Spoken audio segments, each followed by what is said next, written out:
Kalamkaval directed by Jithin K Jose, debut ഡയറക്ടറാണ്. ഇത് അഭിനയിച്ചിരിക്കുന്നത് നമ്മുടെ മലയാളത്തിൻ്റെ സ്വന്തം മമ്മൂക്ക ഈ വർഷം സ്റ്റേറ്റ് അവാർഡ് വിന്നറാണ് എന്നൊക്കെ അറിയുന്ന പോലെ. അപ്പോൾ ഇതിലൂടെ ഈ സിനിമയിലും അടുത്ത വർഷം state award, Kerala film state award തൂക്കുമെന്നൊക്കെയാണ് പലരും പറയുന്നത്. ഇപ്പോൾ എന്തായാലും ഇതിൻ്റെ ട്രെയിലർ ഇപ്പോൾ വന്നിട്ടുണ്ട്. 1 മിനിറ്റും അതുപോലെ തന്നെ 50 സെക്കൻഡുമാണ് ഇതിൻ്റെ ഡ്യൂറേഷൻ കാണിക്കുന്നത്. അപ്പോൾ എന്തായാലും ട്രെയിലർ കാണിച്ച ശേഷം നമുക്ക് ബാക്കി സംസാരിക്കാം. മമ്മൂട്ടി കമ്പനി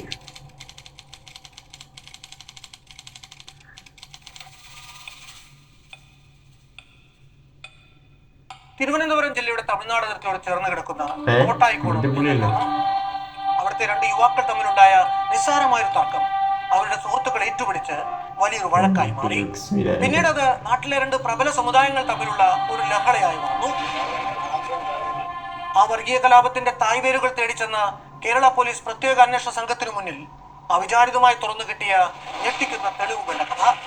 തിരഞ്ഞ് ഒടുവിൽ തങ്ങൾ എത്തി നിൽക്കുന്നത് ഒരു മഞ്ഞുമലയുടെ അറ്റത്താണ് എന്ന് തിരിച്ചറിഞ്ഞപ്പോൾ അവർ നടത്തിയ അത്യസാധാരണമായ കുറ്റാന്വേഷണത്തിന്റെ കഥ. അത് വല്ലാത്തൊരു കഥയാണ്. ഇതിനൊരു അവസാനമല്ലേ സാറേ? നമ്മളായിട്ട് തന്നെ പൊക്കിയാൽ ഇത് അവസാനിക്കാനത്.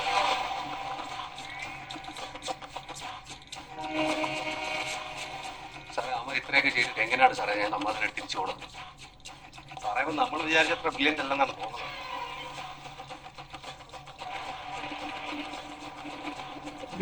ഇങ്ങനെ പോയാൽ ശരിയാവില്ലല്ലോ ജയകൃഷ്ണൻ.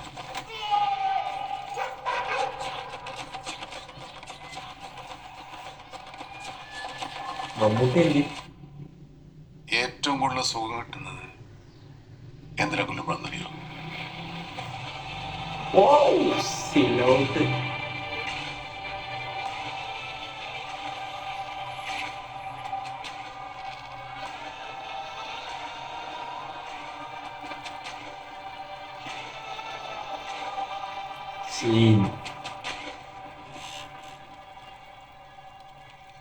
സോ കളങ്കാവൽ അതിൻ്റെ ട്രെയിലർ ഇപ്പോൾ കണ്ടിരിക്കുകയാണ്.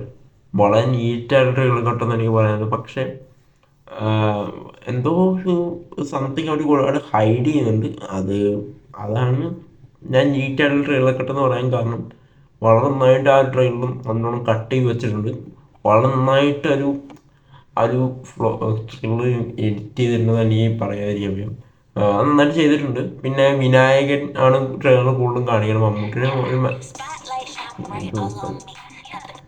മമ്മൂട്ടിനെ മാക്സിമം ഒരു ഹൈഡ് ചെയ്തിട്ടുണ്ട് ട്രെയിലറിൽ. ലാസ്റ്റ് ആ സിലോ ഫ്രെയിമിൽ മാത്രം നിറഞ്ഞു നിൽക്കുന്നു മമ്മൂട്ടി ഒരു സ്ക്രീൻ പ്രസൻസ്. പിന്നെ ആരെക്കുറിച്ചാണ് പറയണത്? സ്ക്രീൻ പ്രസൻസ് ഒന്നും പറയേണ്ട ആവശ്യമില്ല. അടിപൊളിയായിട്ട് ലാസ്റ്റ് ഷോട്ട് ആ സീക്രട്ട് വെച്ചിട്ട് ചില ഹിന്റുകൾ, ചില ഡയലോഗ്സിൽ ഏറ്റവും സുഖം ആരെ കൊല്ലുമ്പോഴാന്നൊക്കെ പറയുമ്പോൾ ആ ഒരു ഡയലോഗ്സിലൊക്കെ ആ ഒരു ഹിൻറ്റും ആ ഒരു സംഭവമൊക്കെ അവരെന്തൊക്കെയോ ഹിൻറ്റ് ചെയ്യുന്നുണ്ട്. എന്തായാലും അധികം അങ്ങോട്ടൊന്നും റിവീൽ ചെയ്യാതെ തന്നെ നല്ലൊരു ട്രെയിലറാണ് ഇവിടെ ചെയ്ത് വെച്ചിരിക്കുന്നത്. ഇത് November 27 റിലീസ്. അപ്പം നല്ല ഫസ്റ്റ് ഷോ കണ്ടിട്ട് അഭിപ്രായം ഇടുന്നതായിരിക്കും. യാതൊരു മാറ്റവുമില്ല. So yeah, waiting for Kalamkaval on November 27. ആരെങ്കിലും എൻ്റെ ട്രെയിലർ ഇപ്പോൾ കണ്ടിട്ടില്ലെങ്കിൽ നിങ്ങൾക്ക് എന്താ തോന്നിയെന്ന് പറയുന്നത് കമൻറ്റ് ചെയ്യാം. ഭയങ്കര ചെറിയ ട്രെയിലറായിട്ടാണ് തോന്നി. വളരെ ഷോർട്ട് ഡ്യൂറേഷൻ, വളരെ ക്രിസ്പ് എഡിറ്റിംഗ് ആണ് ഇത് ചെയ്തിരിക്കുന്നത്. ഇതൊരു ടീസറായിട്ട് മാത്രമേ എനിക്ക് പറയാൻ സാധിച്ചുള്ളൂ. ഇതും ആദ്യം ടീസർ ഇരുന്നാൽ വലിയ വ്യത്യാസം ഇല്ലാത്ത പോലെ എനിക്ക് തോന്നി. ഒരു ട്രെയിലർ എന്ന് പറയുമ്പോൾ ഓക്കെ, നമ്മൾ ട്രെയിലർ ഒരുപാട് കാര്യങ്ങൾ ഇങ്ങനെ കാണിക്കണമെന്നൊന്നുമില്ല. ഇതവർ നീറ്റായിട്ട് കട്ട് ചെയ്ത് ആ ഒരു സിനിമയിലേക്ക് ഒരു ഹൈപ്പും നല്ലൊരു പ്രതീക്ഷ കൊടുക്കാനും, എന്നാൽ ഓവർ ഹൈപ്പൊന്നും വെക്കാതെ നല്ലൊരു ഡീസൻറ്റ്. നമുക്ക് എന്തായാലും വെയിറ്റ് ചെയ്യുക സിനിമയ്ക്ക് വേണ്ടി. ട്രെയിലർ കണ്ടിട്ട് നിങ്ങൾക്ക് എന്താ തോന്നിയെന്നാണ് താഴെ കമൻറ്റ് ചെയ്യുക. എനിക്കെന്തായാലും അതേ ഇഷ്ടപ്പെടുന്നുണ്ട്. അപ്പോൾ സോ യാ, ഓക്കെ ബൈ.